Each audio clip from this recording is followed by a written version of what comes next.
এই যে মিস্টার, আমাকে বলছেন? এই ছাদে তো আপনি ছাড়া একটা কাকও নাই। কাকের সাথে দাঁড়ায় দাঁড়ায় এখানে কথা বলবো। আপনি তাহলে নতুন ভাড়াটিয়া, তাই? জি, আসুন না, বসুন। আপনি সেই কালপ্রিট। এতদিন এই পুরো ছাদটা আমার দখলে ছিল।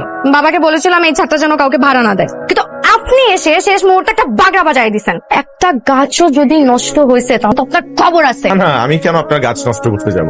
আমি যখন ছাদে আসবো আপনি ছাদে হাঁটাহাঁটি করবেন না। আপনি আমাকে দেখলে সাথে সাথে রুমে চলে যাবেন, বুঝছেন?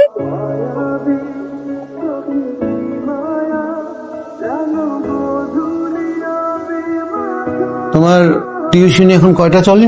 2টা। আরেকটা টিউশনি হাতে নাও না, অন্তত সপ্তাহে একটা দিন দেখা দাও না।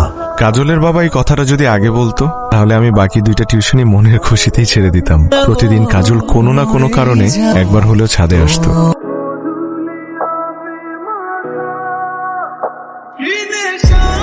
টাউন ভাই, আজকে আপনি আমাকে বলবেন এতদিন আপনি মনে মনে পছন্দ করতেন, লুকিয়ে তো স্বীকার করেননি। আপনাকে যে মেয়ে বিয়ে করবে শাওন ভাই, কপা এত মন প্রাণ উজাড় করে কোন মেয়েকে ভালোবাসেন? তোমাকে শুনতে হয়তো অবাক লাগছে, কিন্তু এই ভালোবাসাটা আজকের না, সে প্রথম দিন থেকেই। আমার বিশ্বাস তুমিও আমাকে পছন্দ করো, কিন্তু বলতে পারছো না। আপনি মাথা ঠিক আছে? হ্যাঁ, আমি আপনার সাথে দুষ্টামি করি, হাসি ঠাট্টা করে, দ্যাট ডাজন্ট মিন আমি আপনাকে ভালোবাসি। মানে যায় নাকি আপনার সাথে আমার? আপনার মতন লোকের এই সেন্সটাই নাই কোনটা প্রেম আর কোনটা প্রেম না। আপনি প্লিজ আমার বাবাকে যে কিছু বললেন না। আমার বাবা কিন্তু আপনাকে অনেক পছন্দ করে, সাথে সাথে রাজি হয়ে যাবে। আপনি বলদ নাকি?